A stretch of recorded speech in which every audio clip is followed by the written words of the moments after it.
তিন দিনের সফরে ঢাকায় পৌঁছেছেন মার্কিন সহকারী পররাষ্ট্রমন্ত্রী ডোনাল্ড লু। আলোচনা হবে দুই দেশের সম্পর্ক উন্নয়ন। ডোনাল্ড লুকে নিয়ে মাতামাতির কিছুই নেই মন্তব্য ওবায়দুল কাদেরের। ভিসা নিতে তোয়াক্কা করে না আওয়ামী লীগ। এবং অবশেষে বাড়ি ফিরছেন সোমালিয়ার জলদস্যুদের হাত থেকে মুক্ত এমভি আবদুল্লাহর নাবিকরা। চট্টগ্রাম বন্দরে দেয়া হবে সংবর্ধনা।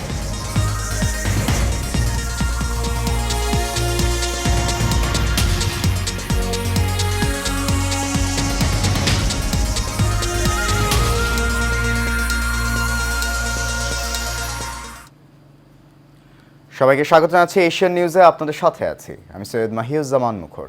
শুনছেন বিআরবি কেবল ইন্ডাস্ট্রিজ লিমিটেড সংবাদ শিরোনাম। যাচ্ছি পুরো খবরে। 3 দিনের সফরে শ্রীলঙ্কা থেকে ঢাকায় এসেছেন যুক্তরাষ্ট্রের দক্ষিণ ও মধ্য এশিয়া বিষয়ক assistant secretary of state Donald লু।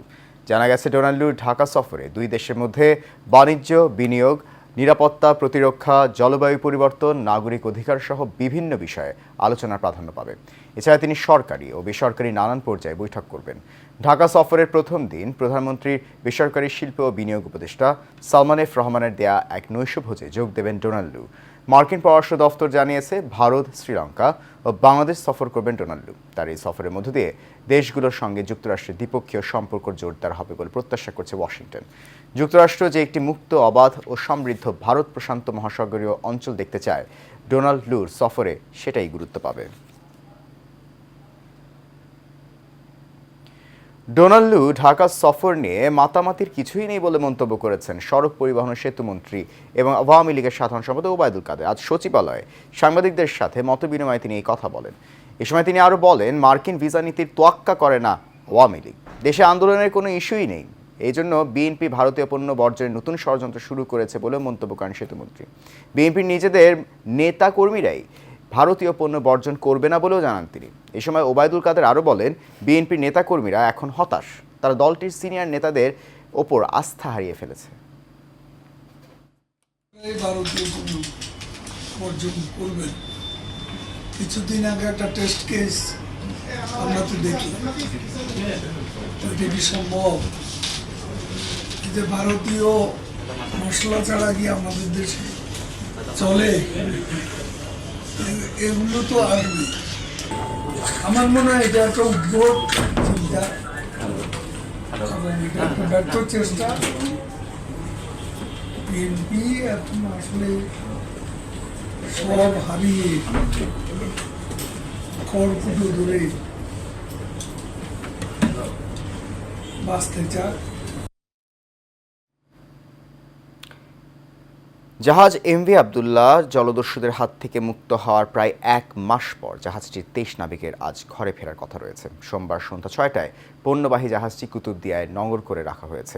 আজ সকালে কুতুবদিয়া থেকে 23 নাবিককে নিয়ে চট্টগ্রামের উদ্দেশ্যে রওনা দিয়েছে এমভি জাহানমণি 3 নামে একই কোম্পানির আরেকটি জাহাজ। দুপুরের পর যে কোনো সময় চট্টগ্রাম বন্দর এনসিটিতে পৌঁছাবেন নাবিকরা। সেখানে তাদের বরণ করে নেবে পরিবার ও স্বজনরা। এনসিটিতে নাবিকদের সংবর্ধনা দেবে চট্টগ্রাম বন্দর কর্তৃপক্ষ। এরপর আনুষ্ঠানিকতা শেষে নাবিকরা স্বজনদের সঙ্গে বিভিন্ন জেলায় যে যার বাড়ির উদ্দেশ্যে রওনা দেবেন।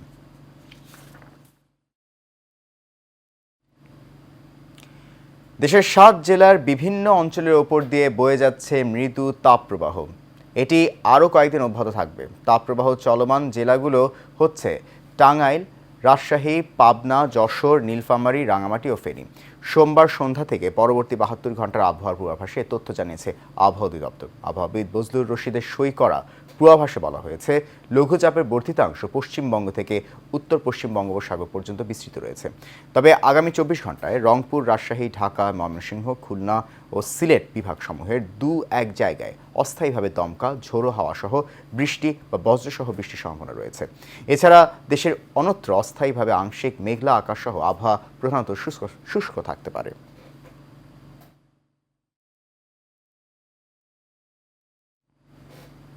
সারা বিশ্বের ন্যায় ইসরায়েল বিরোধী বিক্ষোভ এবং মানববন্ধন করেছে বঙ্গবন্ধু সৈনিক লীগ। শনিবারে কেন্দ্রীয় শহীদ মিনারে সংগঠনের কেন্দ্রীয় কমিটির সভাপতি বীর মুক্তিযোদ্ধা আলহাজ হারুন রশিদ সিয়াপির নেতৃত্বে এই বিক্ষোভ এবং র্যালি অনুষ্ঠিত হয়। এ সময় বিশ্বব্যাপী চলমান যুদ্ধ বন্ধে ব্যবস্থা নিতে বিশ্ব নেতাদের প্রতি আহ্বান জানান বীর মুক্তিযোদ্ধা আলহাজ হারুন রশিদ সিআইপি। শহীদুল হক জীবন এবং আবির হোসেনের ক্যামেরায় কাউসার আহমেদ রিপোর্টে দেখুন বিস্তারিত।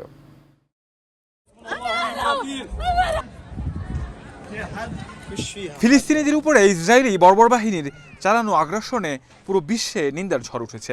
প্রত্যক্ষ পরোক্ষ মদদ রয়েছে এমন কয়েকটি দেশের জনগণও ইসরায়েল বিরোধী বিক্ষোভ করে আসছে। ফলে দু একটি দেশ ছাড়া সবাই এখন ফিলিস্তিনিদের চলমান অবস্থার অবসান চাইছেন। বিশ্বের অন্যান্য দেশের মতো বাংলাদেশও সরব বিষয়টি নিয়ে। বর্তমান সরকারের প্রধানমন্ত্রী আন্তর্জাতিক প্রায় সব অঙ্গনেই মুক্তিকামী ফিলিস্তিনিদের পক্ষে কথা বলে যাচ্ছেন নিয়মিতভাবে। এর ধারাবাহিকতায় বঙ্গবন্ধু সৈনিক লীগের সভাপতি বীর মুক্তিযোদ্ধা আলহাজ হারুন রশিদ সিআইপির নেতৃত্বে কেন্দ্রীয় শহীদ মিনারে ইসরায়েল বিরোধী বিক্ষোভের আয়োজন করা হয়। কমিটির সংগ্রামী সভাপতি বীর মুক্তিযোদ্ধা আলহাজ হারুন রশিদ সিআইপি আলহাজ হারুন রশিদ সিআইপির ডাকে সাড়া দিয়ে শুধু সংগঠনের নেতাকর্মীরাই নন, জড়ো হয়েছিলেন সাধারণ জনগণও। এ সময় তার বক্তব্যে তিনি বলেন, প্রধানমন্ত্রী শেখ হাসিনা যেমন ইসরায়েলের আগ্রাসনের ব্যাপারে পুরো বিশ্বকে আহ্বান জানিয়েছেন, তেমনি আরব সহ পুরো বিশ্বের মুসলমানদের সোচ্চার হওয়ার আহ্বান জানান তিনি।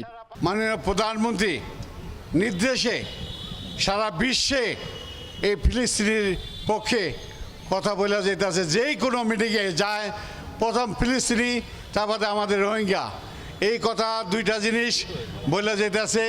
বিচার যদি মিডল ইস্টে যারা আছে, সৌদি আরব, আমিরাত যারা আছে, এরা যদি একটু চেষ্টা করে, সৌদি আরব এবং ইরান চেষ্টা করতেছে, ইরানের যথেষ্ট চেষ্টা করতেছে, তুর্কি চেষ্টা করতেছে, এবার মুসলিম কান্ট্রি যারা আছেন তাদের কাছে আমার আকুল আবেদন, আপনারা এক হইয়া স্বাধীনতা করে দেন।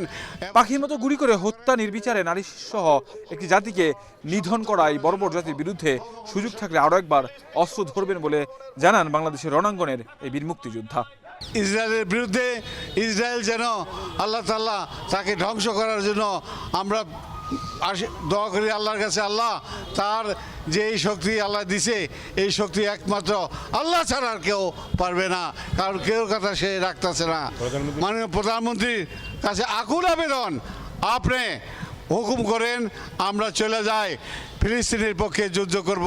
আমরা মুসলমান, এখন আমাদের আকুল আবেদন সারা বিশ্বের মুসলমান এক হইয়া এই ইসরায়েলকে খতম করার ব্যবস্থা করুন, নাহলে ইসরায়েল আস্তে আস্তে ফিলিস্তিনকে শেষ করতেছে। এবং যেভাবে দেখলে চোখের পানি আসে, শিশু বাচ্চারা কিভাবে হত্যা করতেছে। এ সময় ইসরায়েলের চলমান এই যুদ্ধের নিন্দা জানান সৈনিক লীগের নেতাকর্মীরাও। অবিলম্বে এই আগ্রাসন বন্ধ না করলে পণ্য বয়কট সহ নানান কর্মসূচির কথা জানান তারা। আমরা ফিলিস্তিনের পক্ষে, আমরা আমাদের যতটুকু যোগ্যতা আছে সমস্ত যোগ্যতা দিয়ে ফিলিস্তিনিকে আমরা সাহায্য করতে চাই। আপনার হুকুম পেলে আমরা সারা বাংলাদেশের সমস্ত সৈনিক লীগের সৈনিকরা আমরা ফিলিস্তিনের পক্ষে যুদ্ধ করতেও প্রস্তুত। আমাদের নেত্রীও যদি হুকুম করে, আমরাও হাজার হাজার লক্ষ বাঙালি যুব আমরা যাব ফিলিস্তিনে যুদ্ধ করতে, ইসরায়েলের বিরুদ্ধে যুদ্ধ করতে, ফিলিস্তিনকে স্বাধীন করতে। আমরা নেত্রীর অপেক্ষা আছি। ওদের টার্গেট হলো শিশু, শিশুদেরকে যেভাবে নির্মমভাবে হত্যা করতেছে, আহত করতেছে, মা বোনদের হত্যা করতেছে।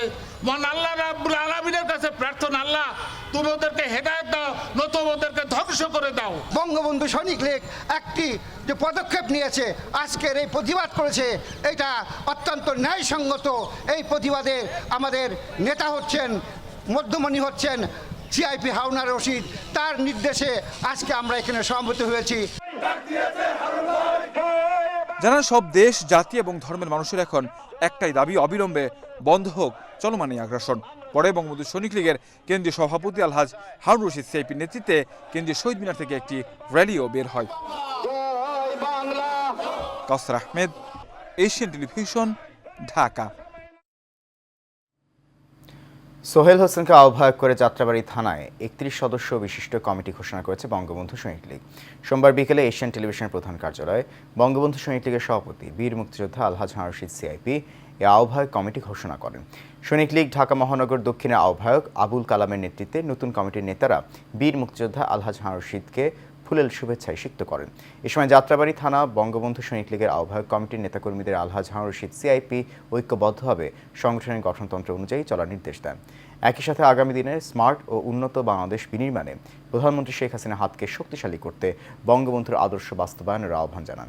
তিনি বলেন, বঙ্গবন্ধু সৈনিক লীগ আরও সুসংগঠিত হয়ে সারা বাংলাদেশে একটি রোল মডেল হিসেবে আবির্ভূত হবে।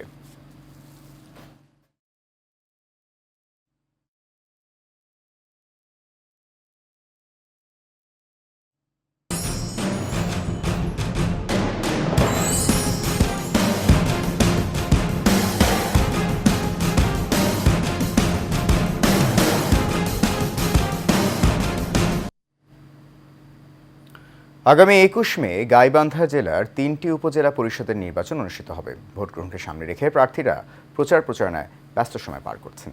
নির্বাচনকে সুষ্ঠু ও অবাধ করতে সব ধরনের প্রস্তুতি নেওয়া হয়েছে বলে জানিয়েছে প্রশাসন। খালেদ হোসেনের পাঠানো তথ্য ছবিতে বিস্তারিত জানাচ্ছেন আরভি ইসলাম হিমু। গাইবান্ধার ৩টি উপজেলায় দ্বিতীয় ধাপে অনুষ্ঠিত হতে যাচ্ছে উপজেলা পরিষদ নির্বাচন। ফলে দিনরাত ভোটারদের দাঁড়ে দাঁড়ে ভোট চাইছেন প্রার্থীরা, দিচ্ছেন নানা উন্নয়নের প্রতিশ্রুতি। ৩ উপজেলায় সর্বমোট ৪৮ জন প্রার্থী এবারের নির্বাচনে প্রতিদ্বন্দ্বিতা করছেন। এর মধ্যে চেয়ারম্যান পদে ১৫ জন, ভাইস চেয়ারম্যান পদে ১৬ জন ও মহিলা চেয়ারম্যান পদে প্রতিদ্বন্দ্বিতা করছেন ১৭ জন প্রার্থী। ভোটারদের কাছে আমার অনুরোধ থাকবে, তারা যেন এই ভোটটা যোগ্য প্রার্থীকে দেয়। জবাবদিহি, জনকল্যাণ এবং জনবান্ধব যাতে উপজেলা পরিষদ গঠন হয়, সেই কারণেই তারা ব্যাপকভাবে আমাকে সমর্থন করছে। যদি আল্লাহ নির্বাচিত করে জনগণের সহযোগিতায়, তাহলে আমার অর্পিত দায়িত্ব সময়কালের মধ্যে অগ্রাধিকার ভিত্তিতে আমি সম্পূর্ণ নিষ্ঠা এবং স্বচ্ছতার সাথে পালন করব ইনশাল্লাহ। যেখানেই যাচ্ছি ব্যাপক সাড়া পাচ্ছি এবং বিপুল ভোটে জয়ী হব ইনশাল্লাহ। আমি জানি জনগণের পাশে সর্বদাই খাদেম হিসেবে থাকতে চাই, খাদেম হিসেবে থাকতে পারি।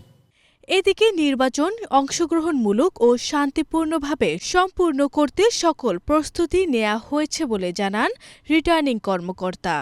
সদর, পলাশবাড়ী এবং গোবিন্দগঞ্জেও আমরা পর্যাপ্ত সংখ্যক আমাদের আইনশৃঙ্খলা রক্ষাকারী বাহিনী থাকবেন, সঙ্গে নির্বাহী ম্যাজিস্ট্রেটরা থাকবেন এবং সর্বোপরি প্রার্থী এবং ভোটারদের যে সহযোগিতা আমরা এ যাবৎ পেয়েছি, আমরা আশাবাদী একটি অংশগ্রহণমূলক নির্বাচন আমরা পাব।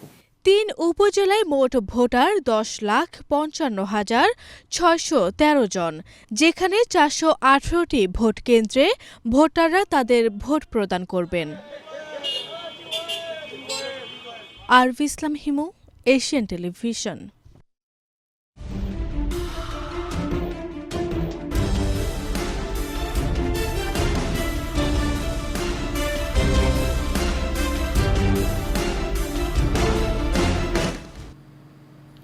এবার বাংলা প্রসঙ্গ। চাঁপাইনবাবগঞ্জের নোয়ালাভাঙার নিচুধুমি নামক স্থানে ট্রাকের নিচে চাপা পড়ে ইরফান নামে এক রাখালসহ ৬টি গরু মারা গেছে। গেল রাত ১:৩০টার দিকে নয়লাভাঙা ইউনিয়নের নিচুধুমি নামক স্থানে এই ঘটনা ঘটে। শিবগঞ্জ থানার ওসি মোহাম্মদ সাজ্জাদ হোসেন বিষয়টির সত্যতা নিশ্চিত করে জানান, ৩০০টি গরু নিয়ে রাখাল নিচুধুমি এলাকা দিয়ে যাচ্ছিল। এ সময় পেছন থেকে আসা পাথর বোঝাই একটি দ্রুতগামী ট্রাক গরুর রাখাল ইরফান সহ গরুর পালে চাপা দেয়। এতে রাখাল ইরফান সহ ৬টি গরু মারা যায়। তিনি আরও জানান, চালক সহ ঘাতক ট্রাকটি আটক করা হয়েছে। ইরফানের মরদেহ ২৫০ শয্যা বিশিষ্ট চাঁপাইনবাবগঞ্জ জেলা হাসপাতাল মর্গে রয়েছে এবং আইন ব্যবস্থা প্রক্রিয়াধীন রয়েছে।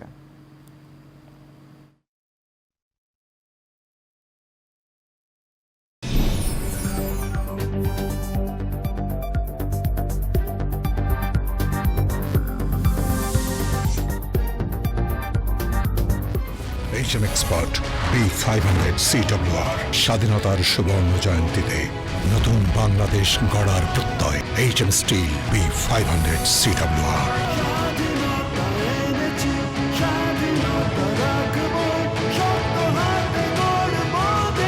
HM Steel। চট্টগ্রাম নগরীর আগ্রাবাদে এক্সেস রোডে উদ্বোধন করা হয়েছে NHT স্পোর্টস কমপ্লেক্সের। এতে প্রধান অতিথি হিসেবে উপস্থিত ছিলেন চট্টগ্রাম উন্নয়ন কর্তৃপক্ষের নবনিযুক্ত চেয়ারম্যান বীর মুক্তিযোদ্ধা মোহাম্মদ ইউনুস। মোহাম্মদ তানসিরের সভাপতিত্বে অনুষ্ঠিত উদ্বোধনী অনুষ্ঠানে বিশেষ অতিথি হিসেবে উপস্থিত ছিলেন চট্টগ্রাম জেলা ক্রীড়া সংস্থার সাবেক যুগ্ম সম্পাদক মশিউর রহমান চৌধুরী, প্যাসিফিক জিন্স লিমিটেডের ব্যবস্থাপনা পরিচালক সৈয়দ মোহাম্মদ তানভীর, প্যাসিফিক নিটেক্সের ব্যবস্থাপনা পরিচালক সৈয়দ মোহাম্মদ তাহমিদ, পাথরঘাটা ওয়ার্ড কাউন্সিলর পুলক খাস্তগীর।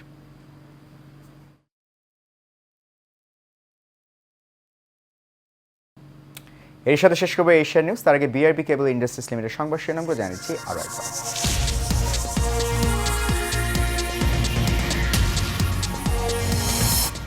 3 দিনের সফরে ঢাকায় পৌঁছেছেন মার্কিন সহকারী পররাষ্ট্রমন্ত্রী ডোনাল্ড লু। আলোচনা হবে দুই দেশের সম্পর্ক উন্নয়নে। ডোনাল্ড লুকে নিয়ে মাতামাতির কিছুই নেই মন্তব্য ওবায়দুল কাদেরের। ভিসা নীতি তোয়াক্কা করে না আওয়ামী লীগ। এবং অবশেষে বাড়ি ফিরছেন সোমালিয়ার জলদস্যুদের হাত থেকে মুক্ত এমভি আবদুল্লাহ নাবিকরা। চট্টগ্রাম বন্দরে দেয়া হবে সংবর্ধনা।